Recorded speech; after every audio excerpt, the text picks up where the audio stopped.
Bonjour à tous et bienvenue à cette nouvelle édition de la revue de la presse camerounaise.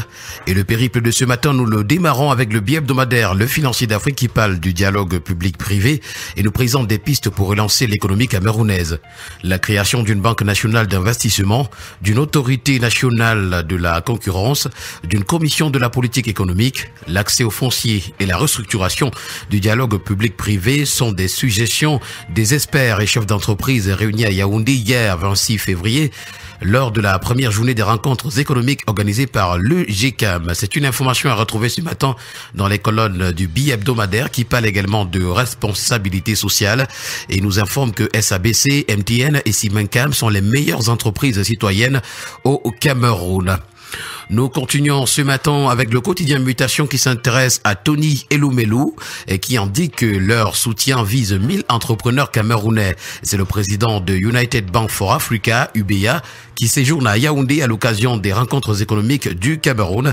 Il s'exprime d'ailleurs sur son engagement au bénéfice du pays, sa relation avec Paul Biya et sa foi en la jeunesse africaine. C'est à retrouver aux pages 6 et 7. Et en page 10, on parle de l'affaire Ouandié. De quoi cette controverse est-elle le nom? C'est une interrogation.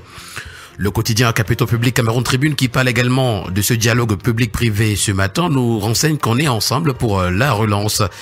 Accorder les violons entre les pouvoirs publics et le monde des affaires, c'est l'objectif des premières rencontres économiques du Cameroun portées par le groupement des entreprises du Cameroun GCAM et ouvertes hier par le Premier ministre chef du gouvernement Joseph John Gouté. Il est question de redynamiser la relation pour un climat des affaires plus attractif, nous renseigne le journal à ses pages 2 et 3. Le quotidien d'information républicaine, le drapeau qui en parle également ce matin, titre REC, Tony Elumelu livre ses clés du succès. Et les propositions de Tony Elumelu pour relancer l'économie au Cameroun sont à retrouver ce matin dans les colonnes du journal L'économie. Nous parlons de toute autre chose à présent, notamment à Yaoundé 4 avec le quotidien Le Messager, où ça a été un réveil brutal pour 188 églises. C'est le sous-préfet qui vient d'ordonner la fermeture de ces associations religieuses accusées de pratiques mystiques et d'exploitation financière des fidèles. Ce matin, le tri-hebdomadaire La Voix des Jeunes parle de promotion du tribalisme en nous présentant Elimbi Lobé comme l'apprenti sorcier dans une vidéo devenue virale sur la toile. Abel Elimbi Lobé, comme à son habitude, brille par un discours sectaire et ethnofasciste qui sape les efforts nationaux de vivre ensemble. En panne de notoriété, cet ancien militant du SDF fait la promotion du tribalisme, son principal fonds de commerce, nous renseigne ce matin à sa page 3, La Voix des Jeunes. La nouvelle expression fait pour nous un devoir de mémoire. Retrouvons les héritiers des martyrs qui répondent aux farceurs. Et puis en petite une, martyr de l'indépendance quand il assassina un commandant français. Dérive sociale, le pouvoir tribal. Et puis Martinez Zogo, l'affaire s'enlise. Nous allons à Meyo Centre ce matin avec le quotidien Vers Émergence qui nous y présente les incongruités du communiqué du préfet de la vallée du Thème. C'est à retrouver en page 3 ce matin. Avec le quotidien L'Info à chaud, on parle de séquestration du gardien de but d'Opopo de Limbé. L'étonnant silence de la FECAFOOT est à retrouver en page 3. Étonnant comme Samuel Etofis. Pour le quotidien L'Info matin, on parle d'enseignement secondaire et à l'extrême nord, tous les candidats victimes des catastrophes naturelles vont bel et bien composer. En ligne droite des très hautes instructions du chef de l'État, c'est l'assurance du ministre professeur Nalova Lyonga dans une lettre circulaire adressée le 26 février aux délégués régionaux, délégués départementaux du Mayo Danaï, du Logon et Charrier également, au secrétaire à l'éducation et au chef d'établissement. La dotation spéciale de Paul Biya, soit près de 120 millions de nos francs, annoncée il y a une semaine, représentant les frais de dossier de 8500 élèves désormais disponibles. Avec le quotidien Le Citoyen, on s'en va dans l'arrondissement de Mouloundou ce matin, qui est une perle cachée, un trésor de la nature et de la culture. Mouloundou, un arrondissement unique, avec un sous-sol très riche, forêt tropicale, rivière et tradition locale, un lieu prometteur pour les investisseurs et le tourisme. C'est à retrouver en page 4. À la grande une du quotidien régional d'information du Nord Cameroun, l'œil du Sahel de Guiba et Gatama, on s'intéresse au Grand Nord et à ces 11 jeunes talents là-bas qui inspirent.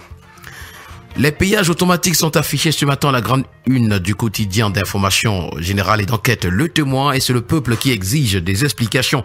D'après le journal ce matin, 2 ans après l'annonce officielle de la mise en service des premiers péages automatiques, aucun n'est encore opérationnel. Des infrastructures construites à coût de milliards de francs CFA qui se limitent pour l'instant à illuminer les routes la nuit avec de jolies lumières sans générer le moindre revenu pour l'État. Pendant ce temps, le pays continue de recourir à l'ancien système pourtant marqué par d'importantes défaillances dans la collecte des fonds publics. Econews parle ce matin d'exonération d'hier et des défis d'aujourd'hui. Le Cameroun est face à l'héritage de ses politiques fiscales. Et puis, bureaucratie, banque, entrepreneurs et bien d'autres. Tony Elumelu secoue le Cameroun pour booster son économie. Le journal Innovation, pour sa part, ce matin, a choisi de donner la parole à Maître Emmanuel Achou Agbor, qui est le président du Reform Party et candidat déclaré à la présidentielle de 2025. Il dit, je cite, « L'État doit arrêter de dépenser des milliards pour le football en créant des entreprises qui financent le sport ». L'élection à la BAD, à la Banque des États de l'Afrique centrale, intéresse ce matin le bi-hebdomadaire de l'économie, des finances et de l'innovation, ainsi que de l'emploi, Diapason, qui nous présente le portrait robot du futur président à sa grande une. Pour The Politics Hebdo, on s'intéresse à NS Ouandié, le visage du déshonneur national, c'est le titre qui est présenté. Retrouvons ce matin à la page 2 un entretien exclusif avec Philippe Ouandié, le fils aîné d'Ernest Ouandié. Ce matin, l'autoroute Kribi-Lolabé est affichée à la grande une de l'hebdomadaire Bounia, retrouvant des constats d'échec dans l'exploitation de cette autoroute. La recette collectée au poste de péage de Mbeka n'atteigne pas les 50% des prévisions. L'État contraint de supporter le manque à gagner. Une enveloppe de 40 milliards sera versée à KHM cette année 2025. Les espoirs sont désormais tournés vers le port, tout juste entré dans la phase 2. Nous terminons ce matin avec le bi-hebdomadaire Le Point qui titre NS Ouandié, déferlante sur les réseaux sociaux, tribalisme, attaque et menace de mort, Elimbi Lobé, l'ambiguïté. Et d'après le journal ce matin, à 7 mois de l'élection présidentielle de 2025, des rixes verbales tournant autour d'un héros national font tempérer la toile. Sorti des placards de l'histoire, NS Ouandié, dernier nationaliste fusillé à Bafoussam le 15 janvier 1971, marquait la fin de la lutte de l'indépendance du Cameroun. Réhabilité 20 ans plus tard, le statut de ce combattant se trouve diversement apprécié, ce qui crée un quiproquo dans l'histoire. Le Point tente de ramener la balle au centre ce matin à ses pages 5, 6 et 7. Et voilà qui met un terme à cette sortie de la revue de la presse. Merci à vous et bonne journée.